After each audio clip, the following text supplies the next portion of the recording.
Estudio del libro de Apocalipsis del capítulo 4 y 5 y dice que es el alfa y el omega. Así se denomina Jesús, porque dice que el alfa y el omega es la primera y la última letra del alfabeto griego. Es decir, como en nuestros tiempos el abecedario empieza con la A y termina con la Z. Y de ahí que Él sea el comienzo y el fin de todas las cosas, cuya consumación se describe en este libro. En el capítulo 1 de Apocalipsis, el versículo 19, nos muestra que este versículo es indispensable para la correcta interpretación de Apocalipsis y sugiere una triple división del libro. Como número 1, las cosas que has visto, que es la visión del Hijo del Hombre. Como número 2, las cosas que son el estado de la iglesia en general, representado por las 7 iglesias. Y el número 3, las cosas que han de ser después de estas, es decir, después de que termine el periodo de la iglesia. Otro aspecto es que, como una forma de decir que todo lo que empieza, termina, y vamos a hacer un comparativo entre lo que es Génesis y lo que es Apocalipsis. Génesis habla de la creación del sol, de la entrada del pecado en el mundo, de la maldición, del triunfo de Satanás y de la exclusión del hombre del árbol de la vida. Apocalipsis describe que un lugar en donde no habrá necesidad del sol, el pecado será arrojado, donde no habrá maldición, Satanás será vencido y habrá acceso nuevamente al árbol de la vida. Todo esto se desarrolla también en la isla de Patmos, y que Patmos era una iglesia en el mar Egeo, y ahí fue exiliado, fue desterrado el apóstol Juan. ¿Cuál fue su falta por haber ido hasta ese lugar? Su lealtad a la palabra de Dios. Para darnos un ejemplo, una imagen de lo que era, es como lo que nosotros sabemos de las Islas Marías, de la cárcel de San Juan de Ulúa, que estaban en el mar, y es donde la mayoría de los presos morían ahí, porque no había escapatoria, no podían salir de ahí. Respecto a lo que dice de las 7 iglesias, estas ciudades estaban situadas en lo que hoy es Turquía, y lo más que podemos decir de estas iglesias es que ninguna de estas iglesias ha sobrevivido hasta el día de hoy. ¿El por qué? No hubo quien pusiera orden, o no supieron cómo hacerlo, o no quisieron corregirse. Entonces estos aspectos se desarrollan aquí en la tierra, y que pues todo esto nos da una pauta, y que como una escena en las cuales a partir del capítulo 4 el escenario cambia. Todo lo que fue en la tierra ahora se desarrolla en el cielo. Apocalipsis capítulo 4. El trono de Dios. El encabezado de este capítulo es la adoración celestial, y Juan comienza a narrar así. Versículo 1. Después de esto miré, y he aquí una puerta abierta del cielo, y la primera voz que oí, como de trompeta, hablando conmigo, dijo: sube acá, y yo te mostraré las cosas que sucederán después de estas. Como acabamos de ver en los capítulos 1, 2 y 3, le he revelado a Juan en la tierra, pero a partir de este capítulo he revelado en visión. Una visión es aquello que Dios muestra de forma sobrenatural al espíritu o a los ojos corporales. Entonces le he revelado en visión a Juan las cosas que han de ser después de estas, es decir, las cosas que sucederán después de la era de la iglesia. Para ello, Juan es transportado, no de manera literal o corporal, sino espiritualmente hasta el mismo cielo, donde pudo contemplar precisamente estas cosas. Y describe en los versículos 2 y 3. Y al instante yo estaba en el Espíritu, y he aquí un trono establecido en el cielo, y en el trono uno sentado. Un trono simboliza gloria, poder, autoridad, dominio y soberanía del que está sentado en él. Pero Juan no describe el trono, sino describe al que está sentado en él, a través de los aspectos que lo rodean. Versículo 3. Y el aspecto del que estaba sentado era semejante a piedra de jaspe y de cornalina, y había alrededor del trono un arco iris semejante en aspecto a la esmeralda. Semejante quiere decir parecido a. Dice que semejante a piedra de jaspe y de cornalina. Jaspe es una piedra transparente y cornalina piedra de color rojo. Significado de su gloria, brillo y resplandor a través de piedras preciosas. Arco iris semejante al aspecto de la esmeralda. Muestra de la misericordia y fidelidad de Dios de no destruir nuevamente la tierra con un diluvio como aconteció en los tiempos de Noé. Versículo 4. Y alrededor del trono había 24 tronos, y vi sentados en los tronos a 24 ancianos, vestidos de ropas blancas, con coronas de oro en sus cabezas. ¿Quiénes son los 24 ancianos? La Biblia no nos dice la identidad de estos 24 ancianos. Para ello debemos observar lo siguiente. Dice que estaban en tronos. Estos tronos son menores, pero son símbolo de autoridad, como también lo dice en Apocalipsis 1:6 y 5:10. Tenían coronas. Estas son dadas a los vencedores, es decir, una corona de victoria, como también lo vemos en Apocalipsis 2:10 y 3:11.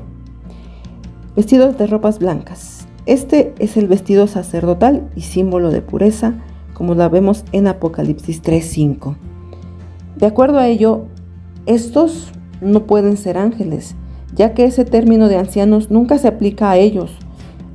Ni los ángeles tienen coronas, ni ocupan tronos. Estos ancianos, por lo tanto, representan a los redimidos del Antiguo Testamento y a los santos del Nuevo Testamento, ya que solo a los hombres redimidos se les ha prometido esto. ¿Por qué 24? Representativo de las 12 tribus del Antiguo Testamento y los 12 apóstoles del Nuevo Testamento, y en general a la iglesia que fue fiel a Dios. Versículo 5. Y del trono salían relámpagos y truenos y voces, y delante del trono ardían 7 lámparas de fuego, las cuales son los 7 espíritus de Dios. Juan describe más detalles.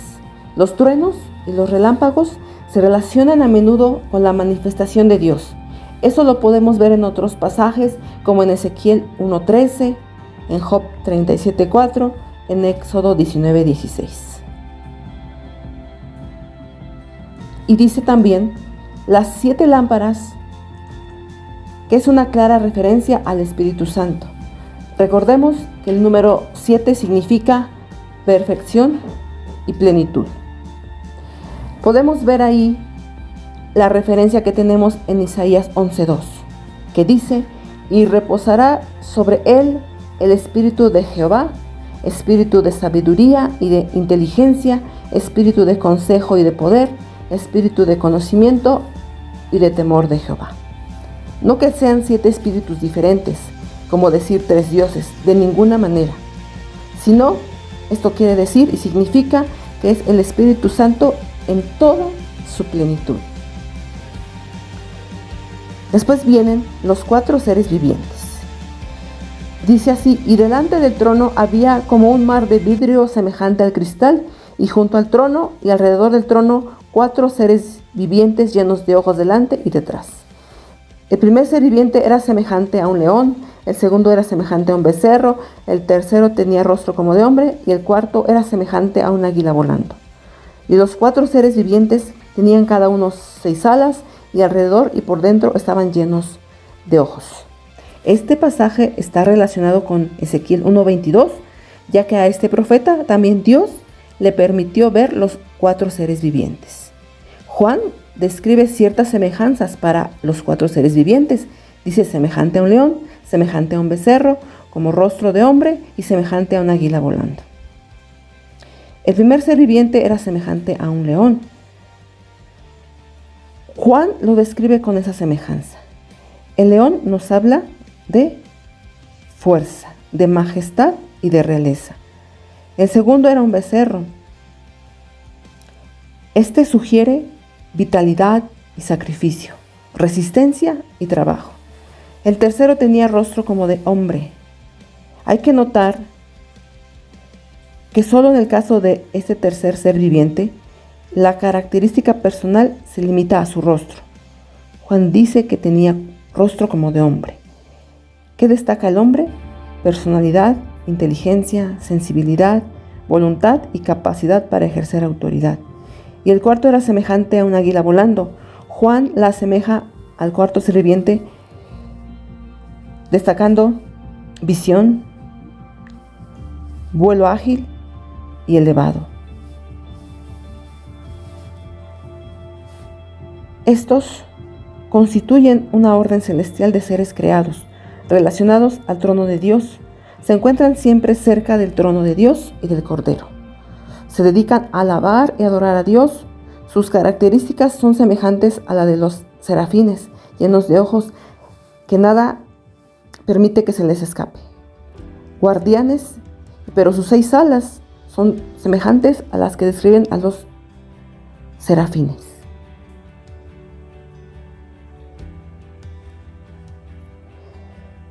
Dice Isaías 6:2, por encima de él había serafines, cada uno tenía 6 alas, con 2 cubrían sus rostros, con 2 cubrían sus pies y con 2 volaban.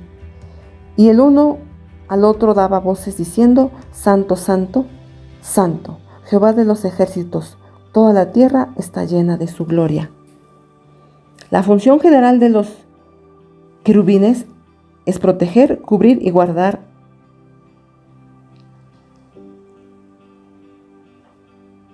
Es el de la inmediata manifestación de la presencia de Dios. Están particularmente activos en juicio contra cualquier cosa que sea contraria a dicha presencia.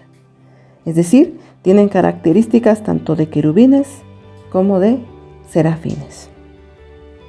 Por último, la adoración celestial hacia el que está sentado en el trono, tanto de los 4 seres vivientes como de los 24 ancianos. Dice los versículos 8 al 11, y no cesaban día y noche de decir, Santo, Santo, Santo es el Señor Dios Todopoderoso, el que era, el que es y el que ha de venir. Y siempre que aquellos seres vivientes dan gloria y honra y acción de gracias al que está sentado en el trono, al que vive por los siglos de los siglos, los 24 ancianos se postran delante del que está sentado en el trono y adoran al que vive por los siglos de los siglos, y echan sus coronas delante del trono, diciendo, Señor, digno eres de recibir la gloria y la honra y el poder, porque tú creaste todas las cosas y por tu voluntad existen y fueron creadas. Aquí vemos la adoración en su máxima expresión. Los 4 seres vivientes están concentrados en rendir alabanza incesante al Señor Dios Todopoderoso. Su adoración o su actividad consiste en santificar al soberano, al único Dios. El énfasis de la adoración que los 24 ancianos presentan es la dignidad y la excelencia de Dios, las cuales son evidenciadas por la maravilla de sus obras. Por lo tanto, Dios es el único creador y sustentador del universo, por lo cual Él es digno, soberano sobre toda la creación. Al lanzar sus coronas delante del trono, los 24 ancianos dan testimonio de que la victoria de ellos, representada por las coronas, es solamente debido a la gracia y a la misericordia de Dios. De lo contrario, ellos no estarían allí en el trono, cerca al trono de Dios, como criaturas victoriosas. Esta escena de la adoración celestial apunta al objetivo final del reconocimiento universal de Dios. A Él, al cual finalmente desembocarán todos los eventos de la historia de la humanidad, la figura central de este objetivo final de la gloria de Dios es la persona de Jesucristo. En el capítulo 5 nos muestra ahí como tema que es el rollo y el cordero. Entonces veremos por qué el rollo y qué escenas rodean todo lo que conlleva a esta narración. Y para que lo entendamos, el por qué el rollo, porque hoy consideramos algo que está enrollado, pero no sabemos por qué o por qué está enrollado o qué contiene. Entonces, esta ilustración nos muestra que dice que ciertas palabras y frases que se usan en Apocalipsis tenían un significado más claro para los lectores antiguos que conocían ciertos objetos. Por ejemplo, los documentos importantes eran enviados en papiros sellados con varios sellos de cera. Y ahí podemos ver cómo es que hoy el correo siempre va sellado, no puede abrirlo cualquier persona. Y este libro fue sellado con 7 sellos, y esto muestra que era el título de propiedad para la herencia de la tierra perdida por la caída de Adán y recuperado mediante la muerte expiatoria de Cristo, y que este libro o este rollo está colocado en la diestra abierta del que está sentado en el trono, que es Dios Padre, y sellado con 7 sellos simbolizan el carácter efectivo del sello hasta que aparezca alguien habilitado para abrir el documento que es legal, y solamente la persona autorizada en presencia de testigos podía abrir el documento. Por eso es que en esta visión se hace esa pregunta el apóstol Juan: ¿quién es digno de abrirlo?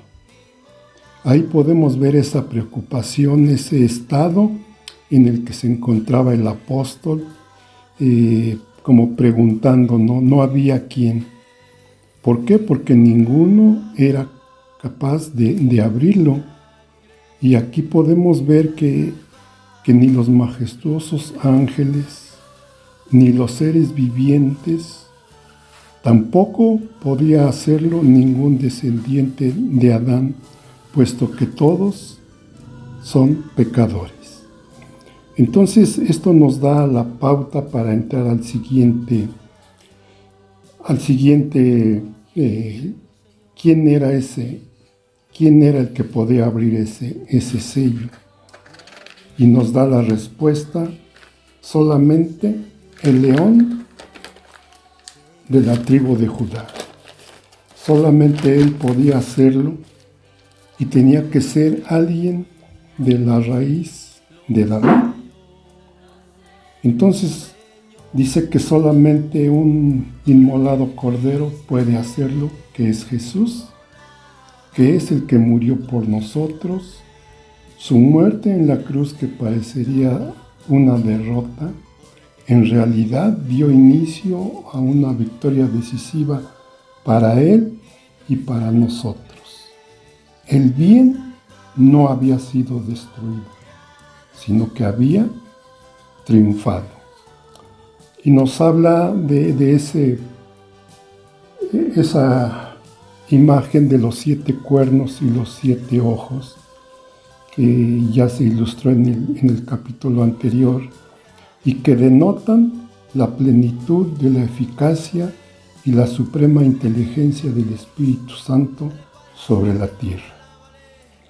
Y como parte final nos dice la adoración, esta escena que describe los derechos y las glorias reales de Cristo, y que alcanzó su punto culminante cuando tomó él en sus manos ese rollo con los 7 sellos para tomar posesión de la tierra, promueve la alabanza y la adoración de millones de ángeles y de los seres vivientes y de la humanidad redimida en el cielo.